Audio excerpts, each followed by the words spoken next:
ঠাকুর শ্রীচরণে। খুব ভালো লাগছে। এতক্ষণ আমরা নামের মাধ্যমে প্রিয় পরমের সাথে যোগযুক্ত হয়েছিলাম, আর এই নামের মধ্যে দিয়ে ঠাকুর বারবার করে, ঠাকুর আমরা প্রত্যেকে যেখানে যুক্ত হয়েছি, কেন যুক্ত হয়েছি? এখানে আমরা 100 জন, মানে 100টি পরিবার এখানে আমরা যুক্ত আছি, কারণ আমরা প্রত্যেকে তাকে ধরে ভালো থাকতে চাই, ভালো থাকতে চাই, এবং আমরা আমাদের এই ভালো থাকাটাকে ধরে রাখতে চাই। ওই ক্ষণিক কিছুক্ষণের জন্য আমরা এই লিঙ্কে যুক্ত হলাম, নাম করলাম, ভালো রইলাম, তা নয়। এই ভালো থাকাটা যাতে আমাদের দীর্ঘস্থায়ী হয়, এবং আগামী দিনেও আমরা যাতে আমাদের পরিবার, পারিপার্শ্বিক, আত্মীয় স্বজন, বন্ধু বান্ধব সকলকে নিয়ে আমরা যেন ভালো থাকতে পারি, তারই বিভিন্ন তুক ঠাকুর কিন্তু আমাদের দিয়েছেন। কিন্তু আমরা কি করি? আমরা আমাদের ইচ্ছে মতো যদি চলি, তার তুকগুলোকে যদি না মানি, বেশিরভাগ ক্ষেত্রে দেখা যায়, অনেকের ক্ষেত্রে দেখা যায় যে তাকে ধরেও কিন্তু, মানে যারা ধরেনি এখনো পর্যন্ত তাদের কথা তো আলাদা, যারা ধরেছে তাদেরও দেখা যায় যে হয়তো তারা বিভিন্ন কারণে কষ্ট পাচ্ছে। ওই যে ঠাকুর বলেছেন না তার বাণীতে, যে সত্তা সচ্চিদানন্দময়, অসৎ নিরোধী সতই, সচ্চিদানন্দের পরিপোষক যা তাই ধর্ম, আর ধর্ম মূর্ত হয় আদর্শে, আদর্শে দীক্ষা আনে অনুরাগ, অনুরাগ আনে বৃত্তি নিয়ন্ত্রণ। তাহলে এই যে অনুরাগ, আমাদের আদর্শের প্রতি যতটা আমরা অনুরক্ত হব, ততই কিন্তু আমরা এই বৃত্তি প্রবৃত্তি, যেগুলো মানে সার্কেলের মতো একদম সাইক্লিক অর্ডারে আমাদের তাড়িয়ে নিয়ে বেড়াচ্ছে, যে অষ্টপাশের বন্ধন আমাদের প্রতিনিয়ত তাড়া করে বেড়াচ্ছে, যে কারণে আমরা আমাদের মতন করে চলছি, তার বিধান দেওয়া সত্ত্বেও আমরা সেগুলোকে ঠিক ভাবে মানতে পারি না, আর সেই কারণেই মানুষ কষ্ট পায়। একটা ছোট্ট ঘটনা, আমার জীবনের দয়ার কথা তো বলবোই, তার আগে একটু জাস্ট কয়েকটা ঘটনার কথা মনে পড়ছে। যেমন একবার ঠাকুর বসে আছেন ভক্তজন নিয়ে, হঠাৎ এক দাদা মানে কাঁদো কাঁদো মুখে এসে দাঁড়ালেন ঠাকুরের সামনে, এসে বলছেন, ঠাকুর আমার প্রচন্ড আমাশায় কষ্ট পাচ্ছি, আমার কিছুতেই ভালো হচ্ছে না ঠাকুর, অনেক ডাক্তার দেখিয়েছি, কিছুতেই ভালো হচ্ছে না। ঠাকুর বললেন, তুই এক কাজ করবি, তুই দুটো করে থানকুনি, দুটো করে বলেনি, বললেন থানকুনি পাতা বাটা প্রত্যেক দিন গরম ভাতে খাবি, তারপর দেখ 1 মাস করে দেখ, ভালো হয়ে যাবে। তিনি তো চলে গেলেন।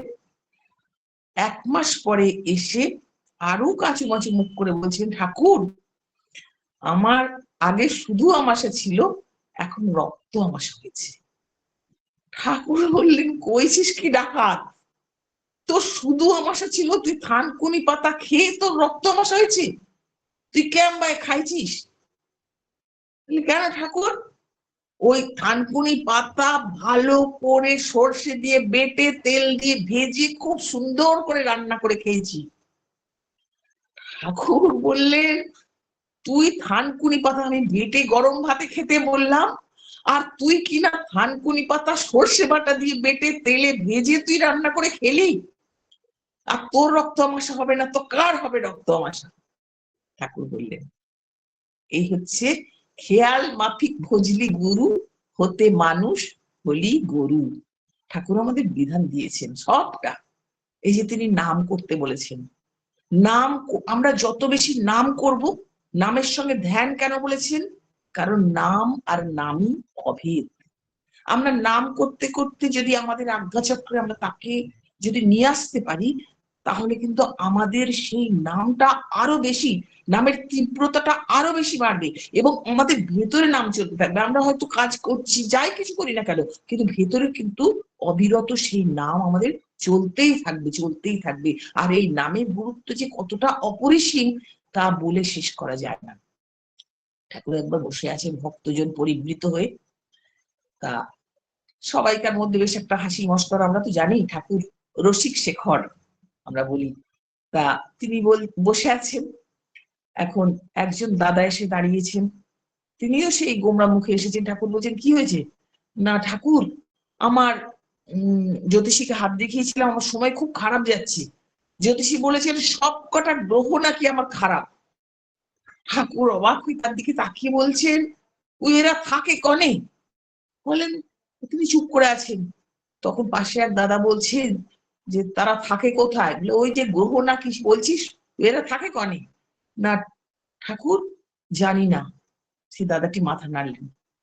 ঠাকুর বললেন, এরম উপরের দিকে অঙ্গুলি নির্দেশ করে বললেন, সবার স্থান ওই পরম পিতার চরণ তলে। তাহলে পরম পিতার চরণ তলে যদি থাকে বলে জিজ্ঞেস করছে, তুই দীক্ষা নিয়েছিস? আগে ঠাকুর নিয়েছি। মাথা নাড়লেন। ইষ্টভৃতি করিস? আগে ঠাকুর। ইষ্টভৃতি পাঠাস? চুপ। ভদ্রলোক চুপ একদম। তখন বলছেন, যদি ঠিক করে ইষ্টভৃতি করিস, নামের জোর বাড়ায় দিস, কোন গ্রহ কিছু করতে পারবে না। ঠাকুর বললেন, কিং কুর্বন্তি গ্রহা সর্বে যস্য কেন্দ্রে বৃহস্পতি। আমরা জানি বৃহস্পতি অর্থাৎ গুরু যার সহায়, তাকে কোন গ্রহই কিছু করতে পারে না।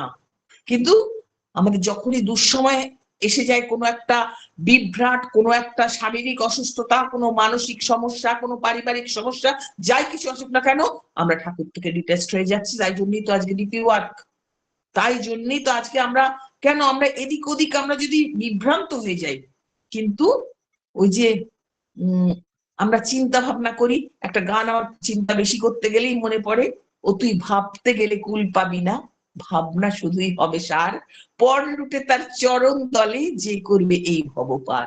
আমরা যদি কমপ্লিট সারেন্ডার করি, তার চরণে আত্মসমর্পণ করি, তিনি আমাদের সবটা উদ্ধার করে দেবেনই দেবেন। কিন্তু আমরা কি করি, ও আমার নামে কি বলছে, ও কি করছে, আমি কেন এটা করতে পারলাম না, ও কেন এই সুযোগটা পাচ্ছে, নানান দিকে। একবার একটা ছোট্ট একটা ঘটনা বলি। ঠাকুর বসে আছেন, ঠাকুরের সামনে যেমন সবাই বসে থাকেন ভক্তরা, অনেক মায়েরা সব সামনে বসে আছেন।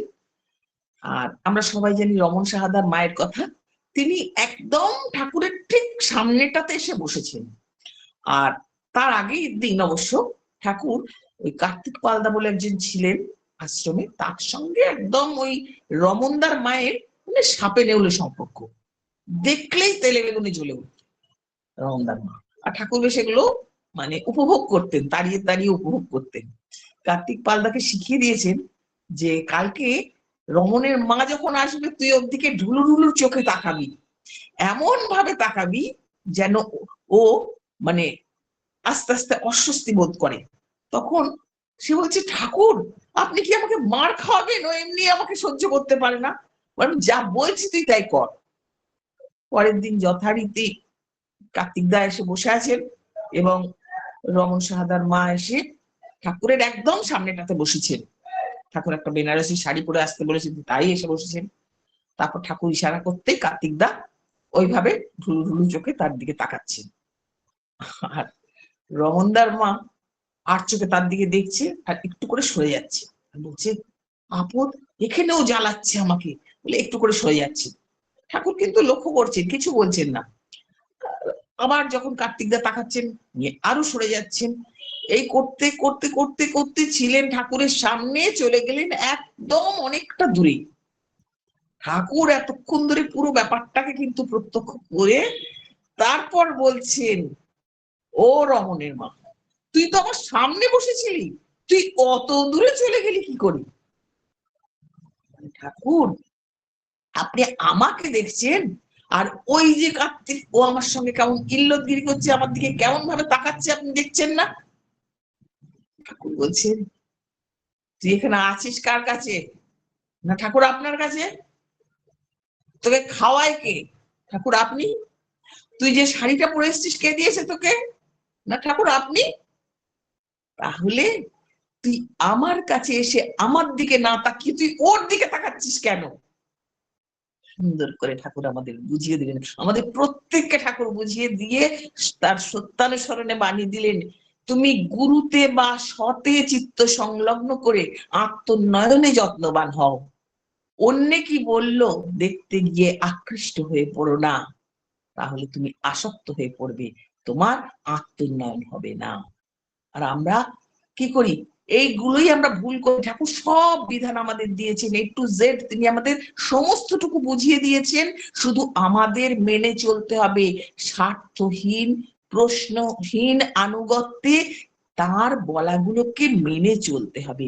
ওই যে সত্যানুসরণ ঠাকুর বললেন, যদি তোমার আদর্শের কথা বলতে আনন্দ, শুনতে আনন্দ, তার চিন্তায় আনন্দ, তার হুকুম পেলে আনন্দ, তার আদরে আনন্দ, তার অনাদরেও আনন্দ হয়, তবে তুমি তোমার উন্নয়নের জন্য ভেবো না। অর্থাৎ আমাদের তার ওই আমাদের আচার্যদেব বলেন যে ভালোবাসাটা এমন হবে আনকন্ডিশনাল লাভ। ঠাকুরের কাছে একবার ইউকে থেকে এক ভদ্রলোক এসেছিলেন, তিনি যখন ফিরে যাবেন তিনি ঠাকুরকে বলছেন, ঠাকুর আমাকে সামান্য কিছু একটু বলুন যে আমি ওখানে গিয়ে কিভাবে চলবো। ঠাকুর বললেন, লাভ মি। তখন তিনি বলছেন, Thakur you teach me how I love you. বললেন, your love will teach you how you love me.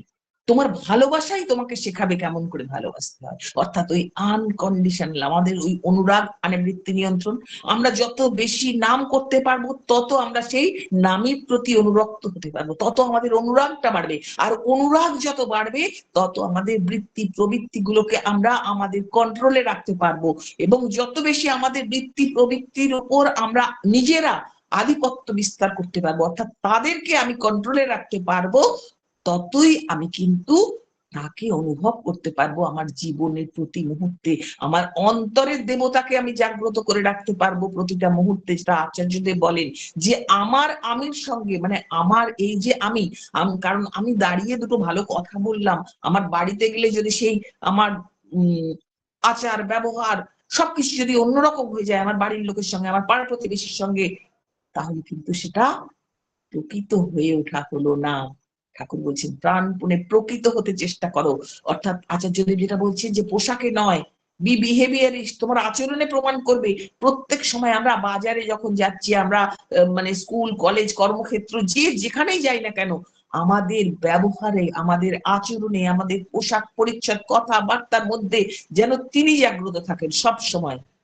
প্রত্যেকটা বাড়িকে এমন হতে হবে যেন সেখানে ইষ্টের বাতাস বইতে পারে সব সময়। আর তেমন ভাবে যদি আমরা নিজেকে রঞ্জিত করতে পারি, তার ভাবে যদি আমাদের মানে নিজেদেরকে আমরা রঞ্জিত করতে পারি, রাঙিয়ে তুলতে পারি, তবেই তো আমরা অন্যকে রাঙিয়ে তুলতে পারবো। আজকে কেন এই ডিপি ওয়ার্ক, কেন আমরা বহু জায়গায় আমরা ডিপি ওয়ার্ক করতে গিয়ে শুনি যে ওই আমার এই হয়েছে। কিছুদিন আগেও এক মা বলছেন, আমার মেয়ে, এখন একটা মাত্র মেয়ে, বাচ্চা মেয়ে শ্বাসকষ্টে ভুগছে, মাত্র 11-এ পড়ে, সে শ্বাসকষ্টে ভুগছে। আমার প্রত্যেক দিন আমার এই এত এত টাকার ওষুধ খেতে হয়। বাড়ির লোক বলছে তোমার ঠাকুর ধরে কি হলো, ওই জন্য আমি ইষ্টভূতি বন্ধ করে দিয়েছি। এটাই তো সবচেয়ে ভুল। ঠাকুর তো বহু পরীক্ষা মানে আমাদের দিচ্ছেন, আমাদের সেই পরীক্ষা আমরা যদি তাকে আঁকড়ে ধরতে পারি। ঠাকুর একবার সেই অশ্বিনীদাকে বলছেন, তখন সব গাছের পাতাগুলো ঝরে গেছে, যেমন পাতা ঝরে যায় শীতকালে, শুকনো পাতাগুলো সব নিচে পড়ে আছে, তার উপর দিয়ে একটা পাখি হেঁটে হেঁটে যাচ্ছে। ঠাকুর বলছেন যে কে বেশি ভাগ্যবান, কিছু পাতা তখনও গাছে লেগে আছে, বলছে ওইগুলো না ওই যে পাতাগুলো নিচে পড়ে আছে। তখন অশ্বিনীদা বলছেন, আগে যেগুলো ওই গাছের সঙ্গে লেগে আছে সেগুলোই তো। বলে ঠিক তাই, এই নিচে পড়ে গেলে, ঝরে পড়ে গেলে পাখিও তাকে লাথি মেরে চলে যাবে। অতএব আমরা যদি সেই ইষ্টের সঙ্গে, সেই আদর্শের সঙ্গে যদি আমরা তাকে আঁকড়ে ধরে প্রতিটা মুহূর্ত যদি নামময় হয়ে চলতে পারি, তাহলে আমরা প্রতি মুহূর্তে তার দয়া অনুভব করবই করব। আমরা তাকে পেয়েছি জীবন, এটা আমাদের বহু জন্মের সৌভাগ্য যে আমাদের কোনো সাধনা করতে হয়নি। আগেকার দিনে মুনি ঋষিরা বনে জঙ্গলে গিয়ে সাধনা করতেন, মালা জপ করতেন। ঠাকুর এই যুগে এসে কত সহজ করে দিয়েছেন, যে শুরু বলেছেন উষা নিশায় মন্ত্র সাধন, চলাফেরায় জপ। তা আমরা যদি এই জপটা সবসময় নাম জপ করতে পারি, এবং এই যে প্রত্যেকটা ইয়েতে নামময় হয়ে থেকে তার সঙ্গে ধ্যান, এই নাম এবং ধ্যান যদি একসঙ্গে করতে পারি, তাহলে কিন্তু আমরা তার কৃপা, তার দয়া সব সময় অনুভব করতে পারবো। দয়া মানেই হচ্ছে কি রক্ষা। ঠাকুর বলছেন দয়া আনে রক্ষা জীবের, রক্ষাকেই দয়া কয়। জীবন দিয়ে পালবি দয়া, ভগবান দয়াময়। তাকে যদি রক্ষা করে চলি, তাহলে তিনি আমাদের রক্ষা করবেনই করবেন। এরকম আমার কিছুদিন আগে, অল্প দিন আগে, আমি এবার একটু আমার জীবনের মানে একটু ছোট্ট ঘটনা বলি। সামান্য মানে অল্প দিন আগেই আমি হঠাৎ সেদিন, ওটা হচ্ছে ফেব্রুয়ারির মিডলের ঘটনা, আমি তখন মাসখানেক আগের আর কি, তখন হঠাৎ সেদিন সৎসঙ্গে যাবার কথা আছে, সকাল থেকে দিব্যি ভালো আছে, হঠাৎ বিকেলবেলা তো আমার ফোনে একজনের সাথে কথা হলো, আমাকে বললেন যে আমার বাড়িতে আজকে সৎসঙ্গ আছে, আসবেন। তারপরে হঠাৎ দেখছি আমি যেন সমস্ত সাউন্ড আমার কানে খুব আস্তে লাগছে, কিছু যেন শুনতে পাচ্ছি না মনে হচ্ছে। তারপর নিজের প্রথমে ভাবলাম বোধহয় ঠান্ডা লেগেছে, কানে তালা ধরে গেছে। আমি ভালো করে কানটাকে ইয়ে করে নানা রকম ভাবে চেষ্টা করতে লাগলাম। তারপরে আমি দেখছি না, যত সময় যাচ্ছে তত যেন আরো কিরকম, মানে ঠিক আমার স্বাভাবিক লাগছে না পরিস্থিতিটা।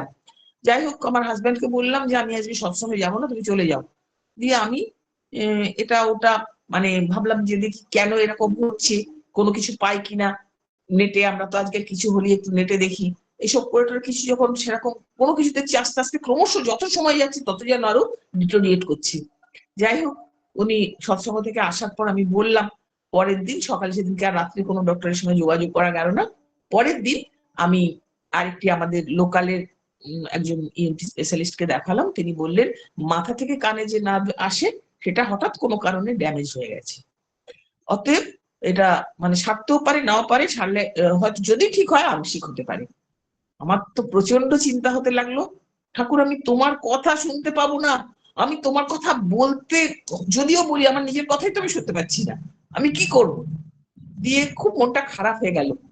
তবু আমি ঠাকুরকে বললাম, তোমার যা মঙ্গল ইচ্ছে হবে সেটাই হবে। যাই হোক, ওই ডাক্তারবাবু আমাকে দুটো টেস্ট লিখে দিলেন এবং কোথা থেকে করাবো সেটাও তিনি বলে দিলেন। হয়তো আমার লাইনটাই পুরো মানে চেঞ্জ হয়ে যেত, কিন্তু যেহেতু আমরা পরম পিতার ছত্র ছায়ায় রয়েছি, তাকে সবসময় আঁকড়ে ধরে আছি, তিনি কিন্তু আমাকে সঠিক লাইনটা ধরিয়ে দিলেন। আমাদের আমার মানে এই খবরটা নিমেষের মধ্যে সমস্ত লিঙ্কেও ছড়িয়ে গেল, এবং আমি বোধহয় ফেসবুকেও লিখে দিয়েছিলাম, বহু মানুষ, প্রায় 200-র কাছাকাছি মানুষ সবাই মঙ্গল প্রার্থনা করলো।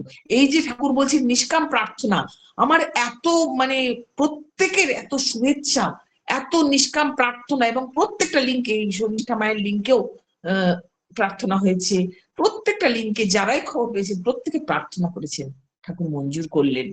আমার এক গুরু ভাই তার পরদিনই আমাকে বললেন, মা এই টেস্টটা আমি একটা ভালো জায়গায় আপনাকে পাঠাবো, আমার পরিচিত, আপনি সেখানে গিয়ে করুন। আমি তার কথা মতন সেখানকার অ্যাড্রেস নিয়ে আমি সেখানে গেলাম, এবং ওখানকার যিনি ডিরেক্টর তার ফোন নাম্বার দিলেন, বললেন আপনি টেস্টটা করার পর আমাকে জিজ্ঞেস করবেন যে কোথায় গেলে আপনি সঠিক ট্রিটমেন্ট পাবেন। ইতিমধ্যে আমি মানে তাকে তো ওখানে টেস্টটা করে উনি ওনার সঙ্গে কথা বললেন, আমার হাজব্যান্ড, সেদিন তো আমি কোনো কিছুই শুনতে পাচ্ছি না, পুরো অসহায় অবস্থা। তা বলে টলে উনি একজন ডক্টরের সঙ্গে যোগাযোগ করে, তিনি কলকাতার সল্টলেকের ডক্টর, ব্যান্ডেলেও আসেন ট্রিটমেন্ট করতে, তার কাছে আমাকে মানে নাম লেখালেন এবং যেতে বললেন। সেই ডাক্তারবাবু বললেন যে ইনজেকশন দিতে হবে, নার্সিংহোমে অ্যাডমিশন নিয়ে, ওই বেশিক্ষণের জন্য নয়, 2 ঘন্টার জন্য অ্যাডমিশন নিয়ে ইনজেকশনটা ওটিতে নিয়ে গিয়ে দিতে হবে, এবং ওটা মানে কিছুদিন গ্যাপে গ্যাপে দিতে হবে, 3টে ইনজেকশন লাগবে। যাই হোক, বললেন নেবেন কিনা চিন্তা করে দেখুন, কিন্তু দেরি করে লাভ নেই। তারপরে ওনারাও ডিসকাস করে, আরো অন্য ডক্টরদের সঙ্গে ডিসকাস করে আমাকে জানালেন যে এই ইনজেকশনটা আরো আগে 72 ঘন্টার মধ্যে নিতে পারলেই ভালো হতো, তবু 7 দিন হয়েছে, 7 দিন মতো হয়েছে, আপনি নিয়ে নিন ইমিডিয়েটলি। পরের দিন আমি গিয়ে ইনজেকশন নিলাম, আর ওই পরের দিনই আচার্যদেবের কাছে নিবেদন করা হলো শ্রদ্ধেয় পবিত্রদার মাধ্যমে। পবিত্রদাকে সকালবেলায় জানানো হলো, উনি বললেন আমি সন্ধ্যেবেলায় আচার্যদেবকে নিবেদন করে জানাবো। তিনি ভুবনেশ্বরে একজন ডক্টরের ফোন নাম্বার, আমাদের গুরু ভাই তিনি, তার ফোন নাম্বার দিলেন। আমি সেই ডাক্তারবাবুকে সমস্ত ডিটেলস, কি ট্রিটমেন্ট হয়েছে, কি ইনজেকশন, মানে প্রথম দিন ইনজেকশন নিয়ে আসার পরে তাকে সবটা জানালাম। যদি তিনি যেতে বলেন তার কাছে চলে যাব সঙ্গে সঙ্গে পরের দিনই। উনি বললেন একদম সঠিক ট্রিটমেন্ট হয়েছে, আমার কাছে এলেও আমি এই ইনজেকশনটাই দিতাম, সঠিক ট্রিটমেন্ট আছে, আপনি যে ডাক্তারবাবু যেরাম বলছেন আপনি সেইভাবেই করুন। এবং একটা ওষুধ অ্যাভেলেবেল ছিল না, উনি বললেন আমি ওষুধটা আপনাকে কুরিয়ার করে পাঠিয়ে দেবো। এই হচ্ছে পরম পিতার দয়া। প্রথম ইনজেকশনটা নেবার পরে আবার যখন ওই টেস্টটা করতে গেলাম, তারা দেখে বললেন এ তো মিরাকেল, একটা ইনজেকশনে আপনার এতটা ইমপ্রুভমেন্ট, এটা চিন্তাই করা যায় না। যেখানে ডক্টর বলেছিলেন কোনো গ্যারান্টি নেই, নাও সারতে পারে। এরপর দ্বিতীয় এবং তৃতীয় ইঞ্জেকশন যথারীতি হলো। আজ আমি পুরোপুরি সুস্থ। যেদিন দ্বিতীয় ইঞ্জেকশনটা হচ্ছে সেদিন ছিল বৃহস্পতিবার, মাঝে শুক্রবার বাদ দিয়ে শনিবারে আমার একটা অনুষ্ঠানে যাবার কথা, রবিবারে আমার শ্রদ্ধেয় দিলীপ দা শিমুরালী রেসপিয়ার ওনার ওখানে উৎসব, যাওয়ার কথা 1 মার্চ। যাই হোক, আমি তখন ঠিক বৃহস্পতিবার দিন সেকেন্ড ডোজটা ইঞ্জেকশন নেবার পরে হঠাৎ চোখে প্রচন্ড কষ্ট শুরু হলো, প্রচন্ড কষ্ট, চোখ ফুলে একদম সে মানে লাল হয়ে, কি জানি না কি হলো, ঠান্ডা লাগলো না কোনো ওষুধের অ্যাকশন বুঝতে পারলাম না। আমি সঙ্গে সঙ্গে বাড়ি এসে, মানে তখন আর ডক্টর কাছে যাবারও ক্ষমতা নেই, বাড়ি চলে এলাম।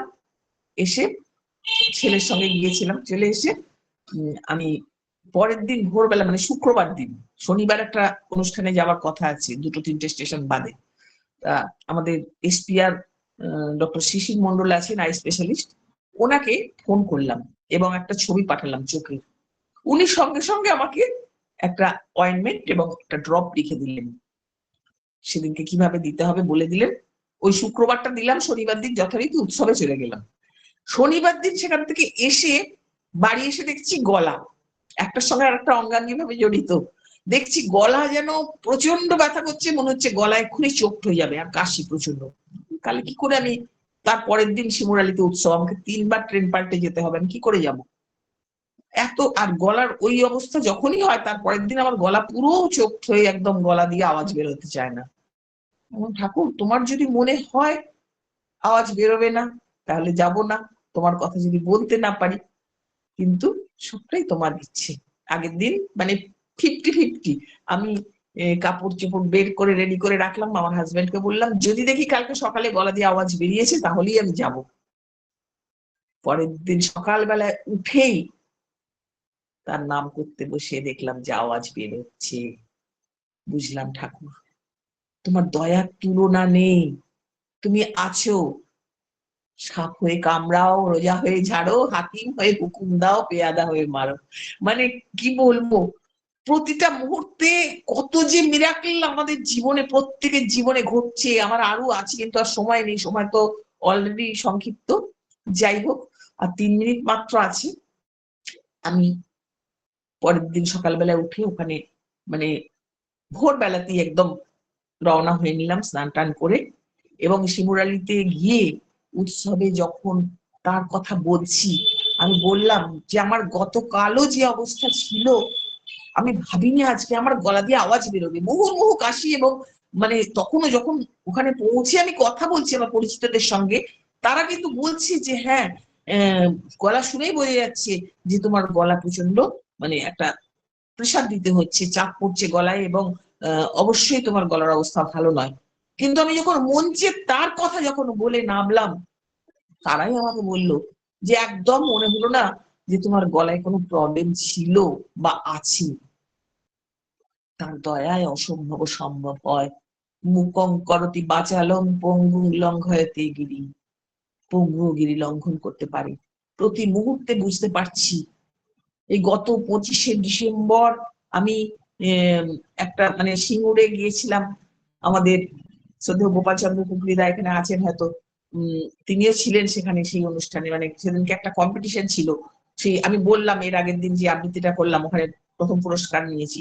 নিয়ে এসে মানে যেখানে ট্রেন চেঞ্জ করব সেখানে দাঁড়িয়ে আছি, ট্রেনের অ্যানাউন্সমেন্ট নেই, মানে যে প্ল্যাটফর্মে দাঁড়িয়ে আছি সবাই বললো এই প্ল্যাটফর্মেই আসবে আপ বর্ধমান লোকাল, কিন্তু আমি সেখানে দাঁড়িয়ে আছি কোনো অ্যানাউন্সমেন্ট নেই, ট্রেনের টাইম হয়ে গেছে। হঠাৎ মানে ঠিক অ্যানাউন্স করলো, সঙ্গে সঙ্গে ট্রেন ঢুকিয়ে দিল অন্য একটা প্ল্যাটফর্মে। আমি ভাবলাম আমি কি করবো এখন, মানে পরের ট্রেনে যেতে গেলে অনেক রাত হয়ে যাবে, কারণ ওখানে পুরস্কার নিয়ে ফিরতে ফিরতেই আমার তখন অলরেডি মানে 8:30 এরকম বাজছে, আমাকে আসতে হবে এখনো 1 ঘন্টার রাস্তা। তা যাই হোক, আমি তো তখন কিংকর্তব্য বিমূঢ় হয়ে দেখলাম অনেকেই, মানে ট্রেনটা ঢুকে গেল, পরপর 2টো লাইনে 2টো ট্রেন ঢুকে গেল, তার পেছন দিয়ে গিয়ে ওই দিকে আমার ট্রেনটা আছে ওই দিকে প্ল্যাটফর্মে, অপোজিট সাইড দিয়ে কিভাবে যে উঠলাম, কে যে মানে তুলে দিলেন আমি বুঝতে পারলাম না। অথচ মাত্র 1 বছর আগে আমার পায়ের অপারেশন হয়েছে, আমার হাতে ব্যাগ, পুরস্কার সবকিছু ধরা, কিন্তু আমি উঠে পড়লাম। এগুলো মানে সাধারণ অবস্থায় এগুলো সম্ভব নয়। আমি যখন বাড়িতে এসে গল্প করছি, তখন বলছে যে কি করে এটা সম্ভব? পরে আমি নিজেও দেখে ভেবেছি, যখন আমি ওই অপোজিট সাইডের ওই মানে সিঁড়িটা দেখি যে প্ল্যাটফর্ম থেকে কতটা উঁচু, প্ল্যাটফর্ম থেকে না মানে লাইন থেকে কতটা উঁচু, তখন আমি ভাবি যে আমি কিভাবে এই গিরিটা লঙ্ঘন করেছিলাম। তাহলে এটা একমাত্র তার দয়া। ওই যে আমরা অনেক এরকম শুনেছি যে খাদের মধ্যে বাস পড়ে গেছে, নাম করতে করতে অক্ষত অবস্থায় ফিরে এসেছে। এরকম প্রতিনিয়ত আমরা বুঝতে পারি যে তিনি কিভাবে আমাদের আগলে রেখেছেন। তিনি তোমায় ধরেই আছেন একাল ওকাল সব কালে, তোমার ধরা হয় তখনই ভক্তিতে প্রাণ ঢেলে দিলে। তাই আমরা যদি অটুট ভক্তি নিয়ে তাকে ভালোবাসতে পারি, তাকে আঁকড়ে ধরতে পারি, তার বলাগুলোকে বাস্তবায়িত করতে পারি, তবেই তো আমরা সার্থক হতে পারবো এবং প্রতি মুহূর্তে নিজের মধ্যে তাকে অনুভব করতে পারবো, সর্বভূতে আত্মবোধ জ্বালাতে পারবো। আর তিনি সেটাই চেয়েছেন। তাই আমরা যেন সেইভাবে সেই রবীন্দ্রনাথের কণ্ঠে কণ্ঠ মিলিয়ে বলতে পারি, সেই যে বৃদ্ধা ভিখারিণী যখন ভিক্ষা পাত্রটি হাতে নিয়ে ঘুরছে, তখন রাজ ভিখারি এসে স্বর্ণ রথ থেকে নেমে তার কাছে হাত পেতে যখন দাঁড়ালেন, তখন সেই ভিখারিণী একটা চালের দানা তুলে দিয়েছিল সেই ভিক্ষা পাত্রে।